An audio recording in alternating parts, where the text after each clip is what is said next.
Boa noite a todos os nossos amados e preciosos irmãos e amigos que estão acompanhando. Estamos começando mais uma live consultório bíblico, onde o nosso objetivo é responder perguntas que nos são feitas ou nos foram feitas em relação à palavra de Deus, ajudando assim aqueles que têm suas dúvidas a compreender melhor a palavra de Deus. Eu sou Jesué da Silva Andrade e a pergunta que nos foi feita hoje, né? Como podemos identificar um falso profeta? E você sabe como identificar um falso profeta? Será que você tem essa capacidade? Será que nós temos essa capacidade de identificar um falso profeta? Isso é uma pergunta que de vez em quando alguém nos faz, né, em relação a isso. E nosso objetivo hoje é estar respondendo essa pergunta, né?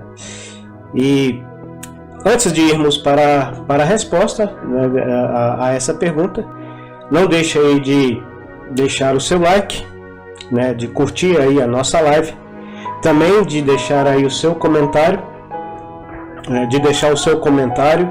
diga aí pra gente, né, e assim que pudermos a gente vai estar respondendo o seu comentário. E aí, você acha que é possível nós sabermos identificar um falso profeta? O que você pensa disso? O que você acha disso? Há possibilidade? É possível? Ou nós não temos essa capacidade? Isso é algo que realmente precisamos perguntar, e queríamos saber a sua opinião em relação a isso. Pode deixar aí nos comentários, tanto no nosso canal Consultório Bíblico, né? Se você ainda não se inscreveu no nosso canal, se inscreva no nosso canal, né? Deixa aí o seu like e comente aí o que você pensa, o que você acha em relação a esse tópico, em relação a essa questão. Também, se você ainda não é um seguidor da nossa página no Facebook, né, a página A Verdade que Liberta, então deixa aí também o seu comentário, se torne um seguidor da nossa página, curte aí os nossos vídeos, e que Deus continue abençoando ricamente a sua vida. Então, indo diretamente para a pergunta: como identificar um falso profeta? Como identificar um falso profeta? Antes da gente entender o que é um falso profeta, a gente tem que entender o que a Bíblia realmente ensina, né, de fato, que seja um profeta. Isso é até um princípio, né? Segundo aqueles que estudam medicina, durante os primeiros anos em que a pessoa ingressa na universidade de medicina, eles estudam, me parece que durante 2 anos e meio, como o corpo humano funciona normalmente, o que é normal, né, a maneira que o corpo humano funciona, e depois é que eles vão estudar as anomalias do corpo humano, que é, no caso, as doenças. Também é o mesmo princípio que é usado para identificar notas falsas. Se pega as notas verdadeiras e examina minuciosamente as notas verdadeiras e suas características, né? Fita, hologramas e uma série de características que ela tem, e depois compara com a falsa, que vai faltar algumas dessas características, né? A qualidade do papel, o tipo do papel e assim por diante. Então, nós, partindo dessa premissa, também nós vamos analisar o que a Bíblia ensina, o que é um profeta, para depois identificarmos pela Bíblia, pela palavra de Deus, o que é um falso profeta. A palavra profeta simplesmente significa um porta-voz, ou seja, um porta-voz, alguém que fala em nome de Deus. Porta-voz, você sabe que é alguém que fala por outro, né, ou por outrem. Por exemplo, o presidente da República, ele tem um porta-voz, ele tem alguém que fala por ele. Principalmente quando ele está com a sua agenda cheia e ele não pode, devido à sua agenda cheia, estar dando entrevistas, então ele tem um porta-voz que vai falar por ele, que vai dar as entrevistas por ele. No caso aqui, um porta-voz ou um profeta é um porta-voz de Deus, é alguém que fala em nome de Deus, que traz a revelação de Deus para o povo. A missão do sacerdote era representar o povo perante Deus, ou seja, interceder diante de Deus pelo povo através dos sacrifícios que estes ofereciam, as vítimas sacrificiais que eram oferecidas diante de Deus para aplacar a sua ira, né, que deveria ser derramada sobre o povo por causa dos seus pecados. Então os sacerdotes ofereciam os sacrifícios ali intercedendo diante de Deus pelo povo. Já o profeta fazia o contrário, ele representava Deus perante o povo. Ele falava em nome de Deus diante do povo. Essas revelações que o profeta recebia, né, elas poderiam vir por meio de visões. Basta você ler o Velho Testamento que você vai observar essas visões, sonhos, aparições, né, aparições angelicais, ou mesmo do próprio Deus, né, ou a aparição, as chamadas cristofania, ou seja, o Senhor Jesus Cristo e suas aparições como o anjo do Senhor antes da sua encarnação, e as inspirações instantâneas ou progressivas. O que quer dizer isso? Havia momentos em que o Espírito Santo inspirava, ou seja, soprava no ouvido dos profetas as mensagens que eles deveriam entregar. Um exemplo clássico é Atos capítulo 5, quando o Espírito Santo, né, revelou ao apóstolo Pedro ali o pecado de Ananias e Safira. Basta você ler lá em Atos capítulo 5 que você vai observar. E existem outras passagens também no Velho Testamento desse evento, né? As inspirações instantâneas, ou seja, vinham na hora para o profeta, ou progressivas, ou seja, inspirações que vinham de tempos em tempos, revelando a vontade de Deus, e à medida que o Espírito Santo ia revelando a vontade de Deus, eles iam registrando nas páginas das Escrituras Sagradas. Um exemplo clássico disso é os livros dos profetas. Se você observar, você ao ler, ao estudar os profetas, você percebe isso, né? Que eles, à medida que eles foram sendo revelados, eles foram registrando na palavra de Deus, nas Escrituras Sagradas, aquilo que Deus os ordenava falar. Isso é um exemplo clássico. Isaías, Jeremias, Ezequiel, Daniel e os profetas. Basta você ler o livro dos profetas que você vai observar isso, as revelações progressivas da vontade de Deus. As suas mensagens, as mensagens dos profetas, não eram, presta atenção nisso, elas não eram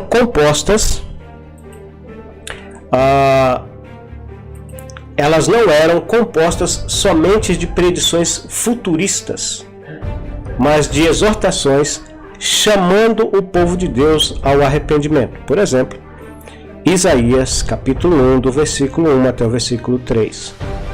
Vou colocar aqui para você acompanhar a leitura comigo. Só mesmo um exemplo. Visão de Isaías, filho de Amós, a qual ele viu a respeito de Judá e Jerusalém nos dias de Uzias, Jotão, Acás e Ezequias, reis de Judá. Então, o profeta Isaías recebeu a revelação, que ele chama aqui de visão de Isaías, recebeu a revelação do seu livro no tempo desses reis de Judá e Jerusalém, né? Uzias, Jotão, Acás e Ezequias. Aí no versículo 2, né? Ouvi, ó céus, e presta ouvidos, tu, ó terra, porque fala o Senhor, criei filhos e exalcei-os, ou engrandeci-os, mas eles prevaricaram, ou pecaram, ou se rebelaram. Isso vai variar da tradução, contra mim. O boi conhece o seu possuidor, e o jumento a manjedoura do seu dono. Mas Israel não tem conhecimento, o meu povo não entende. Ou seja, como você observou aí, as mensagens dos profetas não eram somente mensagens futuristas, mas eram mensagens que exortavam o povo, que denunciavam o pecado do povo e exortavam o povo ao arrependimento e ao voltar-se para Deus, a quem eles haviam abandonado ou rejeitado ou pecado contra ele. Então, um profeta não era alguém que simplesmente predizia o futuro, mas era alguém que trazia uma mensagem da parte de Deus para a exortação, para a correção, para a consolação. Houve momentos em que eles também foram usados para consolar o povo de Israel, né, ou consolar determinadas pessoas. Por exemplo, o profeta Isaías mesmo foi usado por Deus para consolar o rei Ezequias. Quando Ezequias teve doente e ele iria morrer, e ele vira para a parede e ora a Deus e chora diante de Deus. Então o mesmo profeta que trouxe a mensagem para ele foi o mesmo profeta que voltou e trouxe uma mensagem de consolação para o rei Ezequias, mas também tinha mensagens de consolação para o povo. Mas no caso aqui, a profeta era um porta-voz, era uma pessoa que falava em nome de Deus. A gente precisa destacar isso aqui. E o objetivo das suas mensagens, na maioria das vezes, era chamar o povo ao arrependimento. Hoje, em nossos dias, não há necessidade de profetas, uma vez que nós temos a revelação completa da vontade de Deus para nós. O pregador e o ensinador da palavra de Deus substitui hoje o lugar de profeta. Nós já falamos isso aqui em outras lives e em outros vídeos. Não há necessidade. Depois a gente vai colocar na descrição as lives e os vídeos que nós falamos sobre isso. Mas a questão é que o pregador do Evangelho e o ensinador da palavra de Deus substitui hoje os profetas. Mas é bom a gente destacar isso aqui. Hebreus capítulo 1 e o versículo 1, deixa eu colocar aqui para você acompanhar conosco. Havendo Deus antigamente falado muitas vezes e de muitas maneiras aos pais pelos profetas, a nós falou nesses últimos dias pelo Filho, a quem constituiu o herdeiro de tudo, por quem fez também o mundo. Hebreus capítulo 1, versículo 1 e 2. Havendo Deus antigamente falado muitas vezes e de muitas maneiras aos pais pelos profetas, a nós falamos nesses últimos dias pelo Filho. Então, Deus, ele fala conosco por meio do seu Filho, o Senhor Jesus Cristo. E se eu e você quisermos saber a respeito da pessoa e obra do Senhor Jesus Cristo, a fonte mais segura é a palavra de Deus. É a palavra de Deus. 1 Coríntios capítulo 13, versículo 8 até o versículo 13. Deixa eu colocar aqui a atualizada, que eu gosto, nesse texto aqui eu gosto mais da atualizada. O amor jamais acaba, mas havendo profecias, desaparecerão. Havendo línguas, cessarão, havendo ciências, passará.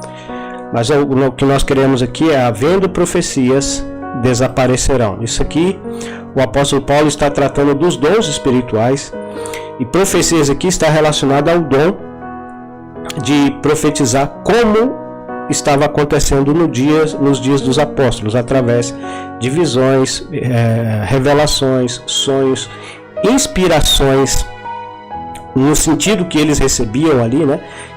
Inspirações imediatas e também progressivas, né? Revelações imediatas e também progressivas ali, instantâneas e progressivas. Aí o versículo 9, porque em parte conhecemos e em parte profetizamos. Ou seja, em parte está se referindo aqui ao Velho Testamento, que eles conheciam naqueles dias, e em parte profetizavam, que era, no caso, as verdades reveladas no Novo Testamento, aquilo que eles estavam profetizando. Quando, porém, vier o que é perfeito, então o que é em parte será aniquilado. O que é perfeito aqui, embora muitos acreditam que está se referindo à vinda de Cristo, mas não, isso aqui está se referindo à complementação das Escrituras Sagradas, o fechamento do cânon das Escrituras Sagradas, a conclusão da revelação completa de Deus para o seu povo, que é as Escrituras Sagradas. Então o que em parte será aniquilado, ou seja, chegaria um momento em que não haveria mais necessidade de haver profetas recebendo revelações de maneira especial, como estava acontecendo com os profetas do Novo Testamento nos dias do apóstolo Paulo. No versículo 13, agora, pois, permanece a fé, a esperança e o amor. Esses três, porém, o maior destes é o amor. Alguns sugerem que é o Senhor Jesus Cristo. No versículo 10 aqui, quando, porém, vier o que é perfeito. Mas observa bem que ele vai dizer aqui o seguinte, agora, pois. Ele está falando de três coisas que iriam cessar e três coisas que iriam permanecer. E ele fala, agora pois permanecem a fé, a esperança e o amor. Três iriam cessar, como profecias, língua e ciência, no caso ali o conhecimento da palavra de Deus sem antes ter estudado, como foi no caso da maioria dos apóstolos, que em sua maioria eram semi-analfabetos ou até analfabetos. Mas agora, e observa bem, permanece a fé, a esperança e o amor. Na volta do Senhor Jesus Cristo para buscar a sua igreja, a fé é a certeza das coisas que se esperam e a prova das coisas que não se veem. A nossa fé será concluída, será consumada em Cristo. Nós não precisaremos da fé no céu, porque nós veremos no nosso Salvador, o Senhor Jesus Cristo, face a face. A esperança, ela será consumada também, porque a esperança é a expectativa de dias melhores, de coisas melhores. E nós esperamos o Senhor Jesus Cristo, o Filho de Deus, como nos é ensinado em Filipenses capítulo 3 e o versículo 20,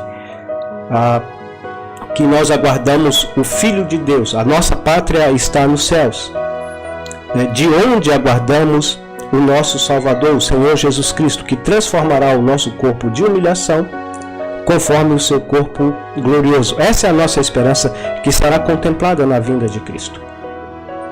E ele fala aí o amor. Esses três, porém, o maior destes é o amor. Porque ele é o maior? Porque nós amaremos o Senhor Jesus para toda a eternidade. Mas observa bem a palavrinha agora. Então, no versículo 8 ele está falando de três coisas que vão cessar. No versículo 13 ele está falando de três coisas que vão permanecer. Então, aquilo que é perfeito, que é mencionado no versículo 10, só pode ser o complemento das Escrituras Sagradas à Palavra de Deus. O texto que vai confirmar isso para mim e para você é 2 Timóteo capítulo 3, versículo 16 e 17. Toda a Escritura é inspirada por Deus e útil para o ensino, para a repreensão, para a correção, para a educação na justiça, a fim de que o homem de Deus seja perfeito. Perfeito aqui, a ideia aqui é de amadurecimento, de completo. Mas para ela produzir esse amadurecimento, ela precisa ser perfeita. Para que o homem de Deus seja perfeito, a ideia aqui é de amadurecimento. E perfeitamente habilitado, capacitado para toda a boa obra.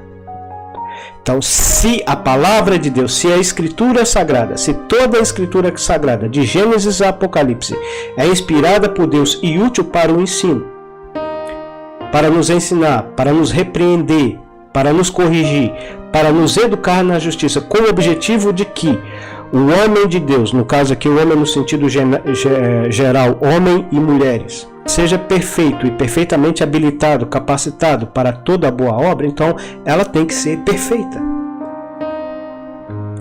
Um outro texto também que vai deixar isso bem claro é Hebreus capítulo 4, versículo 12.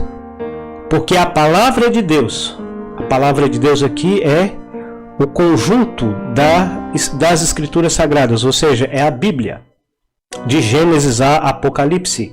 Porque a palavra de Deus ela é viva e eficaz, é mais cortante do que qualquer espada de 2 gumes, e penetra até o ponto de dividir alma e espírito, juntas e medulas, e é apta para discernir os pensamentos e propósitos do coração. E não há criatura que não seja manifesta na sua presença. Pelo contrário, todas as coisas estão descobertas e patentes aos olhos daquele a quem temos de prestar contas. Alguém já disse sabiamente que a Bíblia fechada ela é um livro comum, mas aberta ela é a boca de Deus falando conosco. Então, se a Bíblia, a palavra de Deus, ela é a boca de Deus falando conosco, e é o que o texto aqui está dizendo, não há criatura que não seja manifesta na sua presença, na presença da palavra de Deus.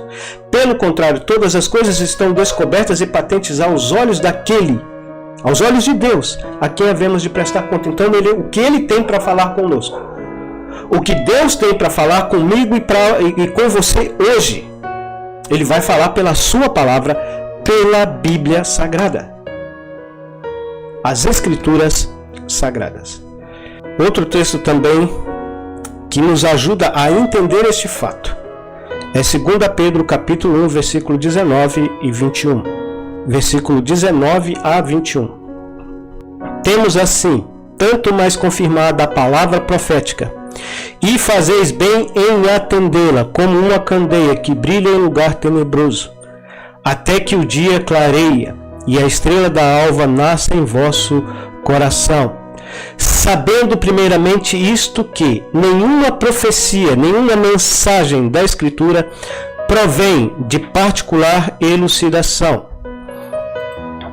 A corrigida vai dizer particular interpretação. Por quê? Porque a profecia nunca foi produzida por vontade de homem algum, mas os homens santos de Deus falaram inspirados pelo Espírito Santo. Então, toda a Escritura é inspirada por Deus, toda a Bíblia é a palavra de Deus. O que Deus tem para falar comigo e com você hoje, Ele irá falar pela palavra de Deus, e nenhuma mensagem das Escrituras Sagradas é de particular interpretação, ou seja, só um grupo seleto de pessoas pode interpretá-las e outros não. Eu já vi alguém dizer o absurdo que se você não saber o grego e o hebraico, você não pode interpretar a Bíblia corretamente. Isso é um absurdo, isso é uma mentira. Porque quem ajuda-nos a interpretar, a entender as Escrituras Sagradas, quando você lê com sinceridade, de coração, realmente desejando fazer a vontade de Deus em sua vida, é o próprio Deus na pessoa do seu Espírito Santo. O mesmo Espírito Santo que inspirou os profetas, os autores do Velho Testamento, os profetas do Velho Testamento, os autores do Novo Testamento, os profetas do Novo Testamento, é o mesmo Espírito Santo que é onipresente, que conhece a sua mente, que conhece o seu coração e que pode ajudar você a compreender a sua palavra, na sua pureza e na sua simplicidade. É Deus, através do Espírito Santo, que nos guia, que nos ajuda, que nos orienta, que nos ajuda a compreender a sua palavra. Não existe essa ideia de que só um grupo seleto de pessoas, só uma elite intelectual ou religiosa pode interpretar as Escrituras Sagradas. Toda e qualquer pessoa, se realmente buscar a Deus com sinceridade de coração, desejando fazer a vontade de Deus, ela pode. Deus pode abrir a sua mente e abrir o seu coração para compreender a sua palavra na sua pureza e simplicidade como ela é, a palavra de Deus. Finalmente, Apocalipse capítulo 22, versículo 18 a 19. Porque eu testifico a todo aquele que ouvir as palavras da profecia deste livro, que se alguém lhes acrescentar alguma coisa, Deus fará vir sobre eles as pragas que estão escritas neste livro. E se alguém tirar quaisquer palavras do livro desta profecia, Deus tirará a sua parte da árvore da vida e da cidade santa que estão escritas neste livro. O apóstolo João, ao receber a mensagem do livro de Apocalipse, as revelações do livro de Apocalipse, ele encerra a revelação divina, a vontade de Deus registrada na sua palavra para mim e para você com esse aviso solene. Todo aquele que acrescentar alguma coisa, ou seja, não há nada faltando na palavra de Deus, ela está completa. Deus fará vir sobre ele as pragas que estão escritas neste livro.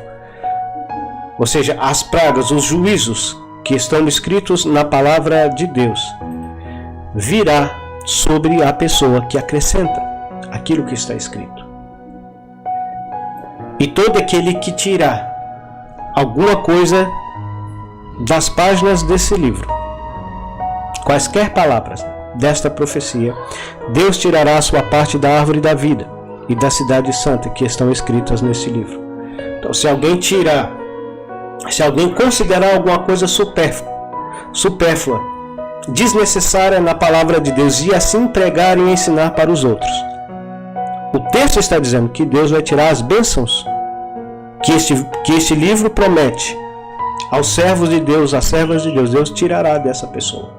Tudo que eu e você precisamos saber sobre Deus e a vontade dele para a minha vida e para a sua vida estão registrados na palavra de Deus. Não é que Deus não pode levantar profetas nos dias de hoje. Ele pode, ele é onipotente, é onisciente, onipotente, onipresente, ele pode. É que não há necessidade para ele fazer isso, as pessoas não entendem isso. Não há necessidade, uma vez que ele deixou a sua vontade revelada na sua palavra. Se você quer saber qual é a vontade de Deus para a sua vida, leia a Bíblia, leia a palavra de Deus.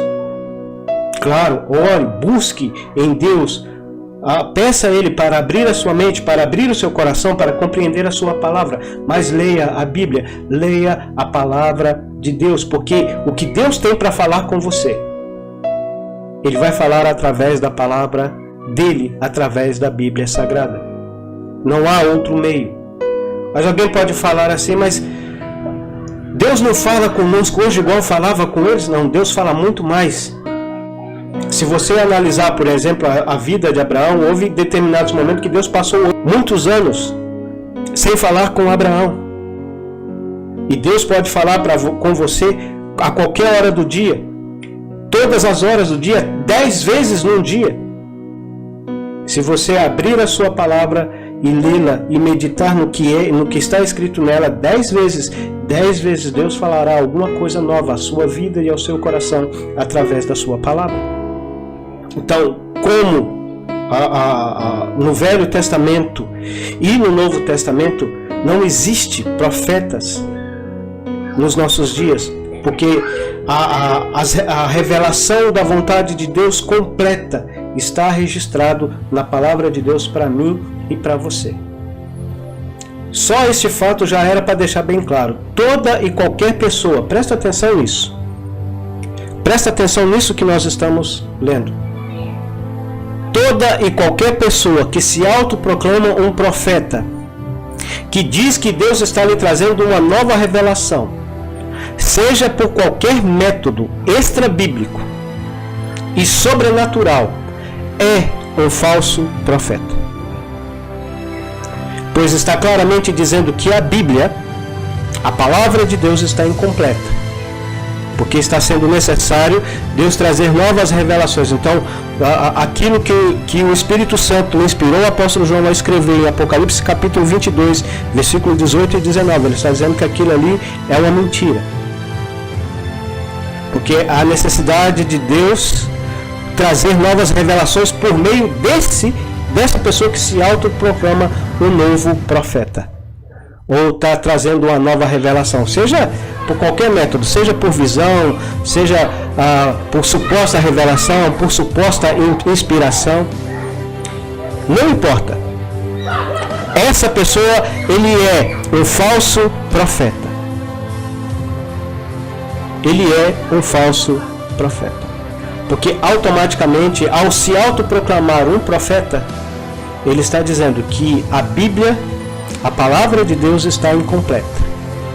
E que somente ele, ou alguém que faz parte da sua elite religiosa, pode interpretá-la. E não podemos confiar totalmente, exclusivamente, somente na Bíblia. Temos que confiar nele, ou nas suas supostas revelações, ou nas suas supostas interpretações. Então, qualquer pessoa que se autoproclama um profeta nos dias de hoje, ele é um falso profeta. Só pelo fato de todos esses versículos que nós vemos, que deixa bem claro que o que Deus tem para falar comigo e com você, ele vai falar pela Bíblia Sagrada, pelas Escrituras. Toda a Escritura é inspirada por Deus e apta para o ensino, para correção, para repreensão, para a educação na justiça, a fim de que o homem de Deus seja perfeito e perfeitamente habilitado para toda boa obra. 2 Timóteo capítulo 3, versículo 16 e 17, como lemos. Aí alguém chega dizendo que não é bem assim, que precisamos da revelação dele, ou da interpretação dele, ou das visões que ele está tendo, ou dos sonhos que ele está tendo. Então, essa pessoa está se colocando acima da palavra de Deus. E no caso, ele é, ou ela é, um falso profeta. Então, como identificar um falso profeta? Toda pessoa que se autoproclama um profeta, tirando o nosso foco, a nossa atenção daquilo que a palavra de Deus ensina na sua pureza e simplicidade, ele é um falso profeta. Só isso é mais do que suficiente para identificarmos. Peraí, então você está dizendo que a Bíblia não está completa porque está sendo necessário Deus se revelar a você? Deus trazer novas mensagens, novas revelações a você? Por que será que esses supostos profetas atacam veementemente a palavra de Deus? Porque eles sabem que a palavra de Deus os denuncia como falsos profetas, como falsos mestres, como falsos ensinadores. Somente isso já é mais do que suficiente para entendermos, para identificarmos um falso profeta.